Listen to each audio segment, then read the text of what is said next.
Hi everyone, from Group 4 consists of Radityo Bimo, Putri Budiaty, me, Dyah Ayu Ningrum, Annisa Rahmania, Reza Triana, Dwika Rahman, Salsabila Azani, Pitrakanya, Gilbert Rafael, and Ahmad Rasyaad. So our presentation consists of abstract, conceptual framework, background, policy samples from other countries, and conclusion.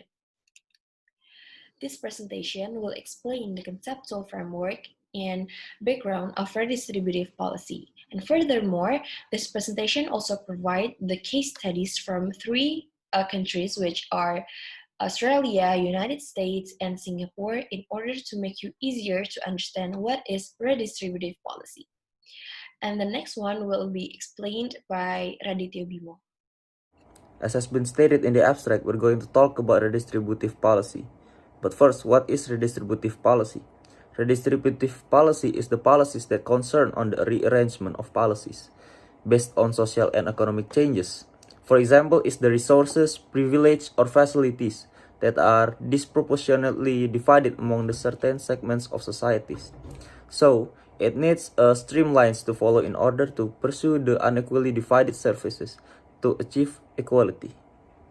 So a little bit about the background is that we're going to focus on three examples. The first one is National Housing Homeless Agreement in Australia. Second one is subsidized housing in Singapore. And the third one is temporary assistance in the US. And what they all three have in common is that they all focus towards public housing, subsidized housing, and temporary assistance for the families in need. So what all three governments did was that they acknowledged that there is disparity amongst its citizens, meaning that there is difference in socioeconomic status such as income and education. And to eliminate this disparity, they use social welfare systems. So social welfare system is a system that offers assistance to individuals and families such as but not limited to healthcare assistance, unemployment compensation, for which in this case is through public housing, subsidized housing, or giving temporary assistance for families in need. The goal is actually quite simple. It's to break the vicious cycle of homelessness and social disparity, thus ensuring the fulfillment of the citizens' basic needs. So, for example, such as the National Housing Homeless Agreement in Australia, what they did was that they ensured that all homeless people are given food and shelter and given weekly income so that they are able to join back into the society and to start back their business. And the next slide, which will be continued by Echa and Gilbert, they will focus towards the objectives, implementation, and result of the National Housing Homeless Agreement in Australia. Moving on to the redistributive policy examples. The first example is National Housing and Homelessness Agreement in Australia.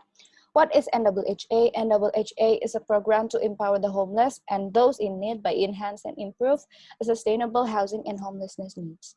NHHA funded by the government through direct expenditure that comes from the citizens' taxes. The objective NHHA seeks to foster well-being and dignity for individuals who are homeless or at risk of homelessness. Then the implementation itself, the government offers a range of services to clients, including supported accommodation, health, education, and employment services, links to housing, and etc. The implementation of NHHA are vary across state and territories, depends on the policies itself. There are three main systems in the implementation of this policy. The first one is assessment, intake, and referral. To support these 3 points, the government offers 3 categories for the homeless people to access in each jurisdiction. The first one is community sector funding and support. Here, the coordinating service links clients to local specialist homelessness service providers, and then the coordinating services may also make an initial assessment of clients' needs. The second one may be central information management. In the system, the system itself provides the identification of appropriate services for the client and inform for the availability or vacancy of those services. The last one is central intake. The last one might be quite similar with the previous 2. This is also an assessment of client needs intake and referral that managed by 1 or more central intake agencies. Central intake agencies prioritize clients' access to services, and they only refer clients for vacancies if it is available. So, subsidized housing in Singapore. First is the objective is to provide affordable yet affordable housing for the public to counter the housing shortage problems that Singapore once had. This is because there weren't much of good and reliable housing back then, and people were living in slums and land prices for a proper house is very expensive. Next is implementation. First point is using a high-rise building concept. Because of the land shortage, the Housing Development Board decided to use a high-rise concept. It also features various facilities such as commercial, schools, and parks. And the next few points will be explained by my friend Sasa. Explanation regarding the Singapore's public housing success, which is cited as the prime example of housing policy success in Asia. So the title is From Slums to Sky Gardens. Now, when talking about Singapore's public housing success, we have to also consider the context, the historical context, where at the beginning of their independence, there is a British colonial government issue, and there's the World War, there's the Malayan emergency, and it creates the sudden need of relocation of mostly Malayan ethnic Chinese to the rural Malayan peninsula, which at the time creates a sudden huge need for public housing access. But as the Housing and Developmental Board report has estimated that at the beginning of their independence, 3,100 people lived in squatter settlements and 250,000 people live in squalid shop houses in the central area. This is causing such a problem because it's not the basic quality of housings and living. So the government also made the home ownership scheme in 1966, which is a huge success. So it was made to assist people in buying their flats on 99-year leases, and it also further it gives further incentive to allow people in using their savings from Central Provident Fund, which is their national pension plan, for their down payment in buying apartments. And the results are very, very astounding, as we can see nowadays also. Nowadays, 95% of Singapore's resident population lives in public housing, and more than 850,000 housing units and in 23 new towns have been constructed. While the poor elsewhere in the world are very, very homeless, in Singapore, the first 2,000% of households have equal access to housing resources, and many are actually a homeowners. So we can see that this is based on a trickle-down economic philosophy, which is after the independence, the Singapore government took an opposite approach.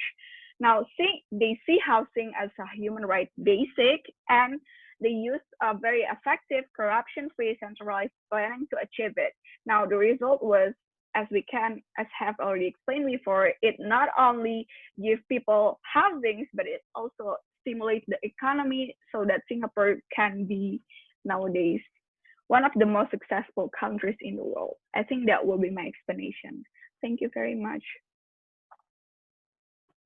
The second example is TANF, which stands for Temporary Assistance for Needy Families. It is one of the redistributive policies in the United States of America. It is designed to help needy families achieve self-sufficiency. The states receive block grants from the federal government to design and operate programs that accomplish one of the purposes of the program, giving financial assistance and other related support services for families with children when the parents or other responsible relatives cannot provide for the family's basic needs.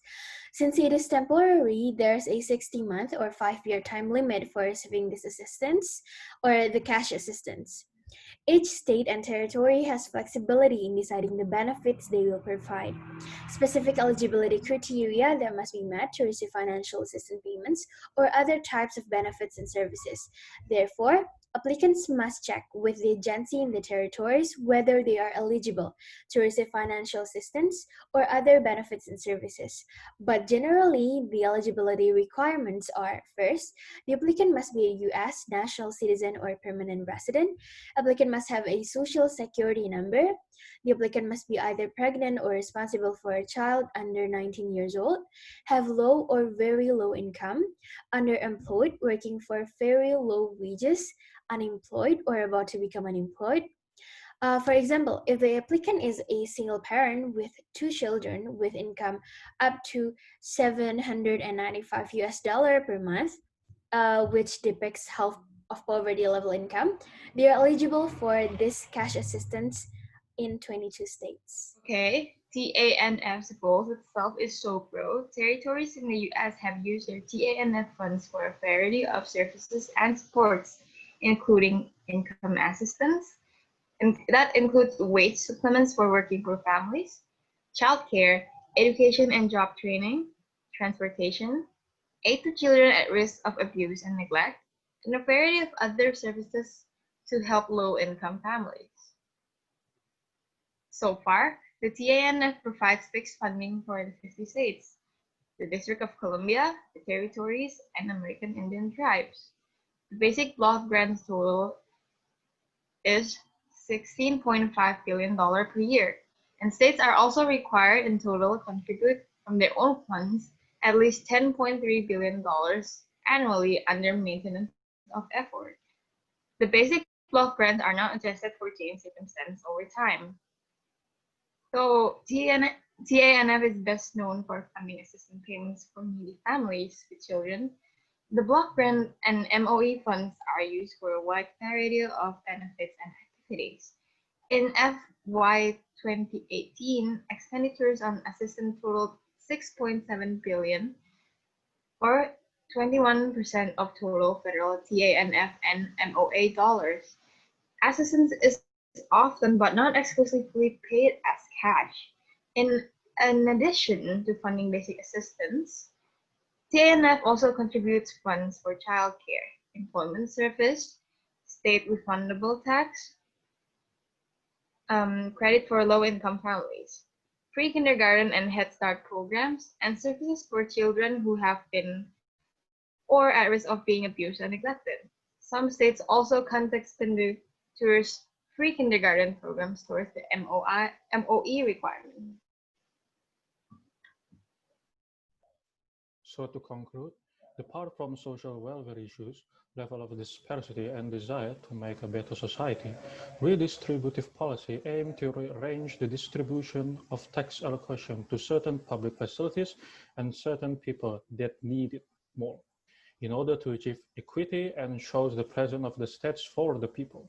One of the examples is housing subsidies in Australia and Singapore, and temporary assistance for needy families in the US, either in the form of education, job training, or childcare. So that's the end of our presentation. Thank you for watching. Have a nice day and see you later.